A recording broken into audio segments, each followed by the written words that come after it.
Today, let's strip away the surface of daily life and look directly at the hidden machinery that shapes human society and the subtle ways it trains every one of us. Michel Foucault once observed that modern power no longer relies on chains, threats, or brute force. Instead, it operates through discipline, a vast, invisible web of norms, expectations, and moral judgments.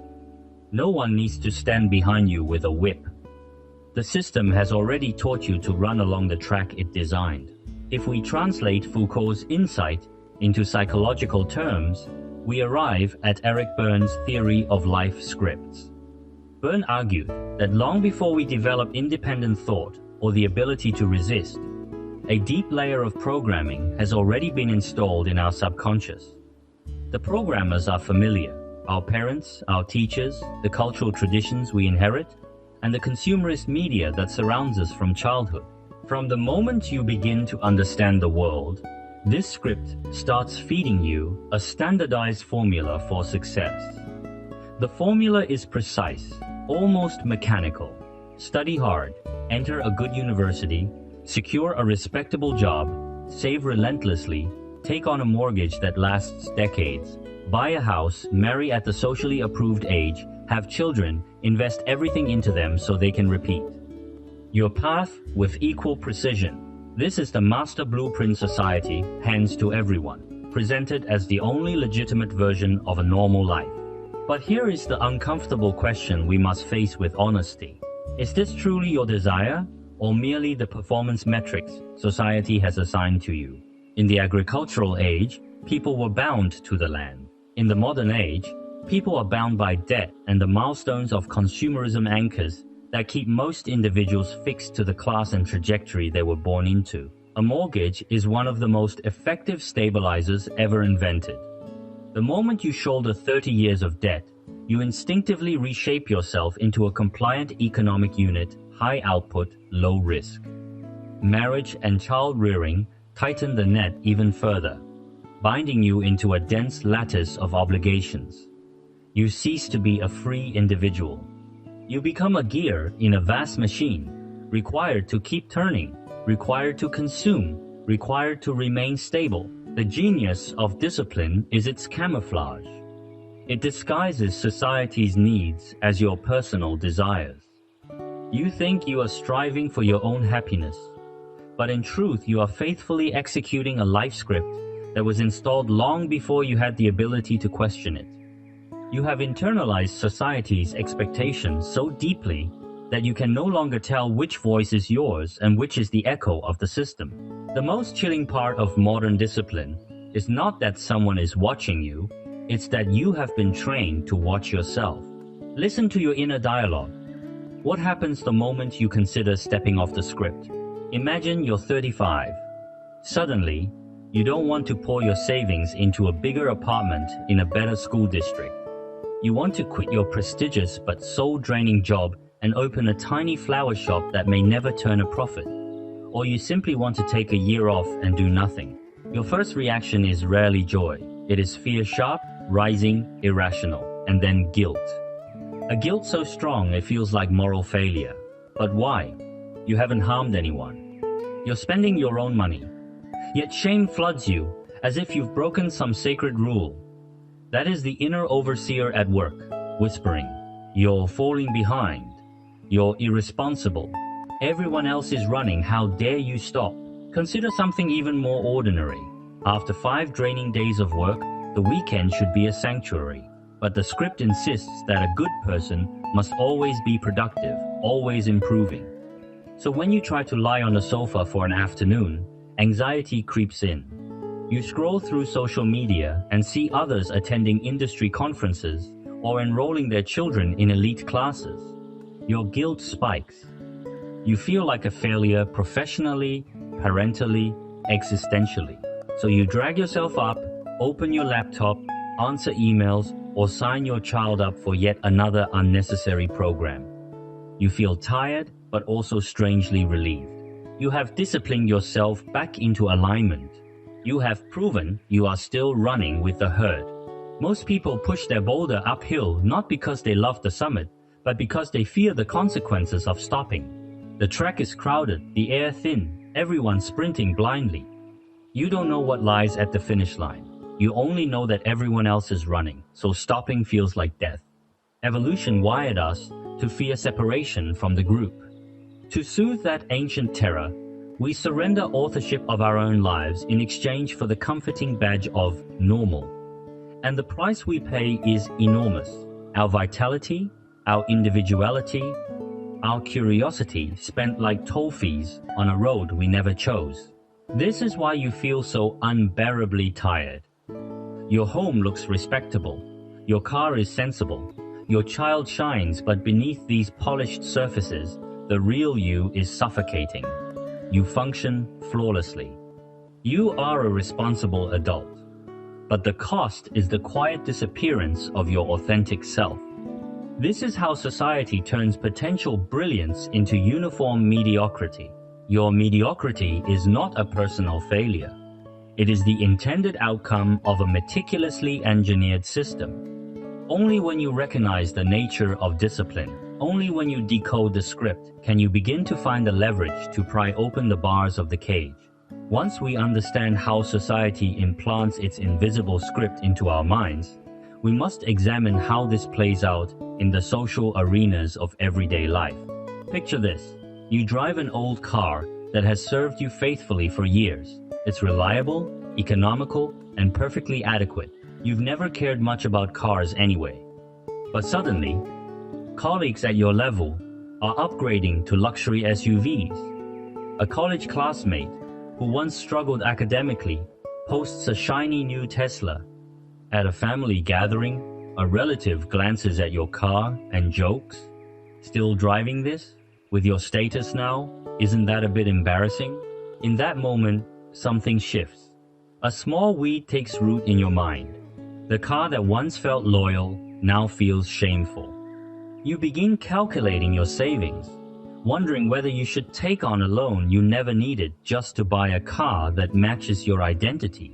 Why do we betray our own desires so easily? Because humans are wired for conformity. We carry an ancient fear of being cast out by the tribe. In prehistoric times, exclusion meant death. Today, exclusion means social death. But the fear is just as real and just as controlling. Foucault's panopticon captures this perfectly. A central tower, surrounded by transparent cells. The watcher can see everyone. The watched can never know when they're being observed. So they behave as if they are always being watched. Our modern panopticon is not built of stone. It is built of relatives, colleagues, neighbors, classmates, and hundreds of social media onlookers. Their weapons are not batons but gossip, glances, likes, and those seemingly innocent holiday questions. Their judgments shine on you like searchlights. Peer pressure draws an invisible passing line. By a certain age, you must have the right assets, the right titles, the right family structure. Fail to meet the criteria, and you are marked as a loser or an anomaly. To avoid that label, we willingly chain ourselves. We attend suffocating social dinners to prove we still belong. We buy luxury goods we cannot afford to signal that we are doing well. We spend real money and real life to purchase an illusion in other people's eyes. In the process, our true emotions are buried. To maintain a socially acceptable facade, most people surrender the courage to deviate and dissolve into the gray ocean of conformity. And when this external discipline seeps inward, infiltrating our most intimate spaces, our families, our marriages, the machinery becomes even more subtle, more concealed, and more difficult to escape. As people enter midlife, many discover that their marriage has settled into a stagnant pool. The passion that once animated the relationship has long been worn down by groceries, bills, and daily logistics. Two people sit at the same dinner table, yet the only sounds are clinking chopsticks and the drone of the television. There is no real conversation, no meeting of minds, only routine updates about tutoring fees and mortgage payments. Life resembles an aging machine. Still running, still clicking forward, but clearly lacking lubrication, producing a dull, grinding noise from deep within. When asked why, if life feels so suffocating and the marriage so lifeless, they don't make a change, why they don't seek a more vibrant way of living. 90% of middle-aged people give the same answer. I don't want this either. But I have a mortgage. I have parents to support and children to raise. I have no choice. I have no choice is the most universal shield in the middle-aged world. It sounds noble, even heroic, as if spoken by someone carrying the weight of the world. But through the lens of psychology, what hides beneath this phrase is what Martin Seligman called learned helplessness. After years of social discipline, workplace blows, and the slow erosion of daily burdens, many middle-aged adults develop a deep, unconscious belief that they are powerless. They come to feel that their lives are already fixed in place, that any attempt to break the pattern will fail or worse, bring disaster. The sadder truth is that many have grown attached to this sense of powerlessness. Why? Because freedom demands a price. Change requires confronting uncertainty and risk. Ending a dead marriage means facing property division, social judgment, and the possibility of growing old alone. Quitting a soul-crushing job means facing the terror of losing stable income and the struggle of proving your worth again in the market. For most people, the fear of the unknown far outweighs their dissatisfaction with the present. And so, responsibility becomes a perfect psychological defense mechanism. It transforms someone who is simply afraid of change into a self-sacrificing hero who endures for the sake of the family. Inside this cage, built from duty and excuses, men and women experience different forms of discipline, but the same suffocation of vitality. Modern society disciplines men primarily through their instrumental value.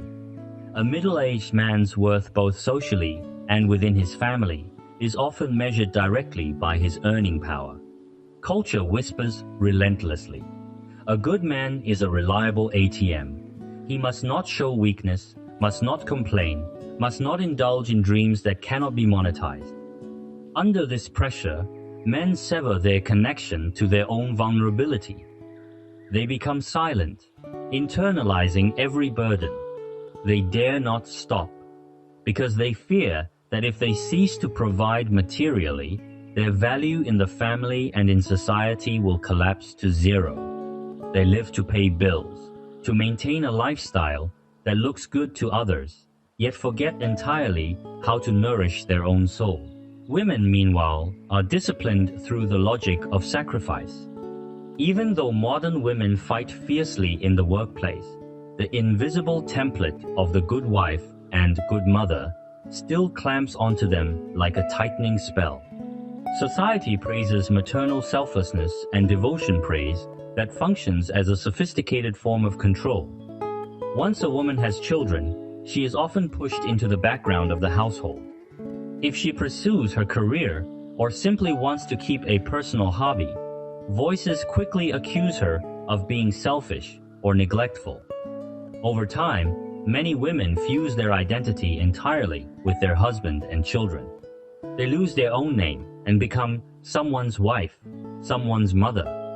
Their exhaustion and anxiety stem largely from this constant erosion of personal boundaries and the one-way drain of their life energy. Under the same roof, men and women struggle to perform the roles society has assigned them. It is as if they are co-starring in a long, tedious family drama. When they look at each other, they no longer see a living, breathing soul with desires and flaws. They see only the roles they must play, the expectations they must meet, the invisible script they must obey. To appear normal in the social panopticon, they pay a brutal price. They suppress their true emotions. They bury their natural gifts. They cut themselves down into standardized, harmless, easily managed modules. Day after day, they run along a track that appears stable, but deep inside, they feel a quiet, indescribable emptiness.